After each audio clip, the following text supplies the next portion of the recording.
कर्मी एवं पुलिस बल, शिक्षक एवं छात्र छात्राओं तथा सभी पत्रकार बंधुओं का हार्दिक अभिनंदन करता हूं तथा आप सभी को स्वतंत्रता दिवस का हार्दिक बधाई देता हूं। देश की आजादी के लिए अनेकों स्वतंत्रता सेनानियों ने अपना बलिदान दिया है। मैं उन सभी स्वतंत्रता सेनानियों का सत नमन करता हूं। मैं संविधान निर्माता भारत रत्न बाबा साहेब डॉक्टर भीमराव अम्बेडकर को कोटि कोटि नमन करता हूं। यह भारत का संविधान ही है जो देश की स्वतंत्रता एवं अखंडता को न सिर्फ बनाए रखा है बल्कि देश की सामाजिक आर्थिक विषमता को दूर करते हुए समावेशी विकास के लिए पथ प्रदर्शक का कार्य भी करता है। आज भारत विश्व का सबसे बड़ा सशक्त तथा सफल लोकतांत्रिक देश है जिसका श्रेय भारतीय संविधान को ही है। मैं पुनः बाबा साहेब को कोटि कोटि नमन करता हूं। साथ ही देश के विकास में योगदान देने वाले सभी व्यक्तियों को सतत नमन करता हूं। स्वतंत्रता के पश्चात विगत वर्षों में हमने सामाजिक आर्थिक विषमता, गरीबी, अशिक्षा, खाद्यान्न की कमी, थोपे गए कई युद्ध, आतंकवाद, नक्सलवाद जैसे तमाम चुनौतियों का सफलतापूर्वक सामना कर शिक्षा, स्वास्थ्य, रोजगार, सामाजिक आर्थिक विकास, विज्ञान, कृषि, उद्योग इत्यादि क्षेत्रों में उल्लेखनीय विकास कर एक सशक्त और सफल लोकतांत्रिक देश के रूप में उभरे हैं। 6.5 से 7% वार्षिक विकास दर के साथ 2024 में भी भारत विश्व की 5वीं सबसे बड़ी अर्थव्यवस्था है। भारत की अर्थव्यवस्था में विविधता और तीव्र वृद्धि है जिसे सूचना प्रौद्योगिकी, सेवा, कृषि और विनिर्माण जैसे प्रमुख क्षेत्रों से बल मिला है। आज भारत विश्व की 4थी सबसे बड़ी सैन्य शक्ति है। ज्ञान तथा मोक्ष की धरती बिहार का योगदान स्वतंत्रता आंदोलन में अग्रणी रहा है। जैसा कि आप अवगत हैं, राज्य सरकार न्याय के साथ विकास के लिए कृत संकल्पित है। अर्थात राज्य सरकार न सिर्फ आर्थिक विकास के लिए कृत संकल्पित है बल्कि सभी वर्गों यथा दलित, महिला, पिछड़ा, अल्पसंख्यक, युवा, गरीब सभी के समावेशी विकास के लिए भी कृत संकल्पित है। देश के विकास में बिहार राज्य के आर्थिक विकास की महत्वपूर्ण भूमिका है। विगत 10 वर्षों में बिहार की अर्थव्यवस्था लगभग 3 गुनी हो गई है। वर्ष 2023-24 में भी 8.9% की आर्थिक विकास के साथ बिहार आर्थिक विकास के मामले में पूरे देश में तीसरे स्थान पर रहा है। पिछले 1.5 दशक में सामाजिक सेवाओं पर व्यय लगभग 11 गुना बढ़ा है, जिसका प्रमाण सभी बढ़े हुए सामाजिक संकेतों जैसे शिशु मृत्यु दर 2012 में 41 से घटकर 2020 में 27 हो गई है। मातृ मृत्यु दर, कुल प्रजनन दर में तेजी से कमी एवं सकल नामांकन अनुपात में तीव्र वृद्धि देखने को मिलती है। संतुलित, समेकित तथा तीव्र विकास के लिए मुख्यमंत्री 7 निश्चय योजना की शुरुआत 2015 में की गई थी। 7 निश्चय योजना की सफलता को देखते हुए 2021 में मुख्यमंत्री 7 निश्चय योजना पार्ट 2 की शुरुआत की गई। सरकार 7 निश्चय 2 के विभिन्न घटकों युवा शक्ति, बिहार की प्रगति, सशक्त महिला, हर क्षेत्र सिंचाई का पानी, स्वच्छ गांव, स्वच्छ शहर, सुलभ संपर्क एवं सबके लिए अतिरिक्त स्वास्थ्य सुविधा के माध्यम से राज्य का समेकित विकास किया जा रहा है।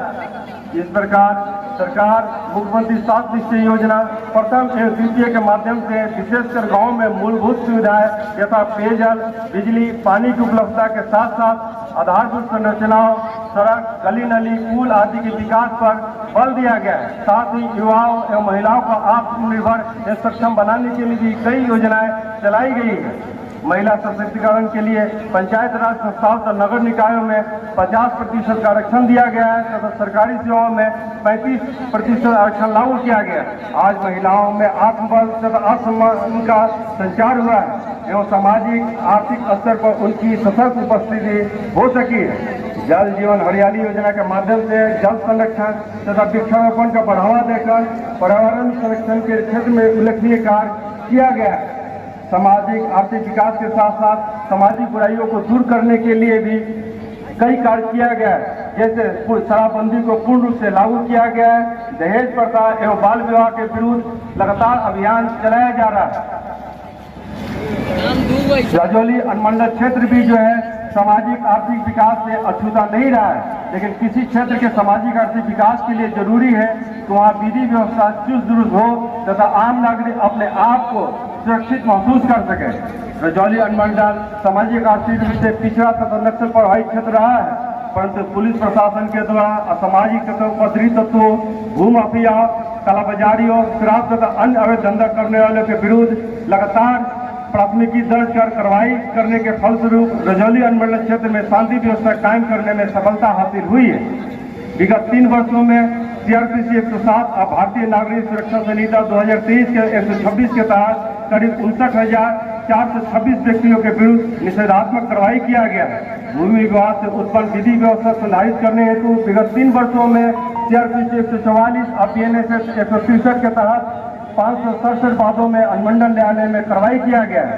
उसी प्रकार रास्ता तथा अन्य विवादों का निराकरण प्रभावी तरीके से किया गया है। शराब के अवैध कारोबार में लिप्त वाहनों को 405 वाहनों का रसाद करने की कार्रवाई किया गया है। विगत वर्षों में ग्राम पंचायत, नगर पंचायत, विधान परिषद चुनाव तथा लोकसभा आम निर्वाचन 2024 शांतिपूर्ण तरीके से संपन्न कराया गया। विगत वर्षों में सभी त्योहार शांतिपूर्ण, आपसी भाईचारा तथा सौहार्दपूर्ण वातावरण में संपन्न हुआ, जिसके लिए रजौली अनुमंडल के सभी प्रबुद्ध नागरिकों को कोटि कोटि धन्यवाद। राज्य के अनुभवित रजौली अनुमंडल का जो आर्थिक विकास हुआ है, उसका कुछ विकासात्मक योजनाओं की उपलब्धियां इस प्रकार है। पर्यटन के मामले में देश में बिहार का 8वां स्थान है। रजौली का भौगोलिक तथा प्राकृतिक परिदृश्य पर्यटन के विकास के लिए अनुकूल है। पर्यटन के द्वारा इस क्षेत्र में सामाजिक आर्थिक विकास तेजी से किया जा रहा है। विगत वर्षों के प्रयासों के फलस्वरूप ककोलत जलप्रपात को करीब 17 करोड़ रुपए के लागत से नागरिक सुविधाओं के साथ विकसित किया गया है, जिसका उद्घाटन 3 अगस्त 2024 को माननीय मुख्यमंत्री जी के द्वारा किया गया। कोल महादेव, पिपरा जलाशय, गोविंदपुर, फुलवरिया जलाशय, रजौली, बहुआरा डैम, सिरदला को एक साथ विकसित करने हेतु प्रयास किया जा रहा है। इसके विकसित होने से मछली पालन तथा पर्यटन से स्थानीय लोगों को रोजगार का अवसर मिलेगा। साथ ही वर्षा जल संचयन होने से कृषि को भी सालों भर बढ़ावा मिलेगा। गर्मी के दिनों में भूगर्भ जल स्तर कम नहीं होगा, जिससे पेयजल की समस्या का भी समाधान होगा। ये स्थल इस क्षेत्र के आर्थिक विकास के लिए ग्रोथ का कार्य करने की अपार संभावना रखती है। इसके अतिरिक्त रजौली वन क्षेत्र सप्तऋषियों की तपो स्थल, सीतामढ़ी में मां सीता का वन स्थल तथा श्री गुरु नानक जी का भ्रमण स्थल, गुरु नानक सहित संगत, रजौली जैसे पौराणिक स्थलों को भी विकसित कर पर्यटन को बढ़ावा देकर रोजगार के अवसर सृजित किया जा सकता है, जिसके लिए अनुमंडल प्रशासन प्रयासरत है। सड़क के क्षेत्र में भी उल्लेखनीय कार्य हुआ है। रजौली से बख्तियारपुर NH 20 का 4 लेनिंग के कार्य रजौली अनुमंडल अंतर्गत रिकॉर्ड 1 वर्ष के अंदर 2021 से 2022 के बीच पूर्ण किया गया। मझुए गोविंदपुर SH 103 का चौड़ीकरण कार्य तेजी से चल रहा है और वो पूर्ण होने की ओर अग्रसर है। गोविंदपुर प्रखंड के थाली मोड़ से ककोलत में जाने वाली सड़क का चौड़ीकरण का कार्य भी तेजी से किया जा रहा है। पुरौलिया जलाशय के इर्द गिर्द तथा सौया तक जाने वाली सड़क का निर्माण कार्य भी तेजी से किया गया है तथा से कार्य भी जल्द ही पूरा किया जाएगा। अब गांव-गांव तक सड़कों का पक्कीकरण का कार्य तेजी से किया जा रहा है। शिक्षा के क्षेत्र में भी रजौली अनुमंडल तेजी से विकास कर रहा है। रजौली अनुमंडल अंतर्गत प्राथमिक, मध्य तथा इंटर विद्यालय की कुल संख्या 897 है। वर्ग 1 से लेकर 8 तक सभी बच्चों को मध्याह्न भोजन के अंतर्गत दोपहर का पका हुआ भोजन प्रतिदिन उपलब्ध कराया जाता है। इस योजना अंतर्गत कुल 1,24,580 बच्चे लाभान्वित हैं। उच्च शिक्षा के लिए रजौली अनुमंडल में कोई सरकारी संस्थान नहीं था। विगत वर्ष रजौली प्रखंड के सिमरकोल में सरकारी महिला डिग्री महाविद्यालय हेतु 5.26 एकड़ जमीन चिन्हित का प्रस्ताव भेजा गया, जिसकी स्वीकृति मिल चुकी है। जल्द ही 10+2 उत्तीर्ण बच्चियों के लिए आगे की पढ़ाई हेतु सरकारी कॉलेज उपलब्ध हो जाएगा। बालिकाओं के लिए कस्तूरबा गांधी आवासीय बालिका छात्रावास पहले से ही संचालित है, परंतु बच्चों के लिए छात्रावास की सुविधा नहीं थी। रजौली प्रखंड के हरदिया पंचायत में 1 जुलाई 2023 को नेताजी सुभाष चंद्र बोस आवासीय छात्रावास की सुविधा वर्ग 1 से 8 तक के साधनहीन 100 बच्चों का आवासन के साथ शिक्षा के लिए निःशुल्क व्यवस्था शुरू की गई। इस छात्रावास के बच्चे मेधावी हैं और इनमें पढ़ने की ललक है। इनको आगे की छात्रावास सुविधा हेतु प्रयास किया जा रहा है। डॉक्टर भीमराव अंबेडकर 10+2 अनुसूचित जाति आवासीय विद्यालय रजौली तथा डॉक्टर भीमराव अंबेडकर बालिका आवासीय विद्यालय सिरदला गरीब दलित छात्रों के लिए शैक्षणिक विकास हेतु उल्लेखनीय योगदान दे रहा है। राजकीय कल्याण छात्रावास नागरिक तथा अन्य पिछड़ा वर्ग कल्याण छात्रावास रजौली तथा डॉक्टर भीमराव अम्बेडकर राष्ट्रीय आवासीय 10+2 उच्च विद्यालय तैयार अकबरपुर के लिए भूमि चिन्हित कर प्रस्ताव भेजा गया है। अन्य पिछड़ा वर्ग आवासीय विद्यालय अकबरपुर निर्माणाधीन है। इस वर्ष अनुमंडल स्तर पर व्यवहार न्यायालय तो रजौली अनुमंडल कार्यालय के पास भूमि चिन्हित कर प्रस्ताव भेजा गया है। कुल लगभग 645 भूमिहीन महादलित परिवारों को 5 डिसमिल भूमि बंदोबस्ती का पर्चा निर्गत किया गया है। विगत 3 वर्षों के दौरान रजौली अनुमंडल अंतर्गत कुल 1,74,130 राशन कार्डधारी परिवार हैं।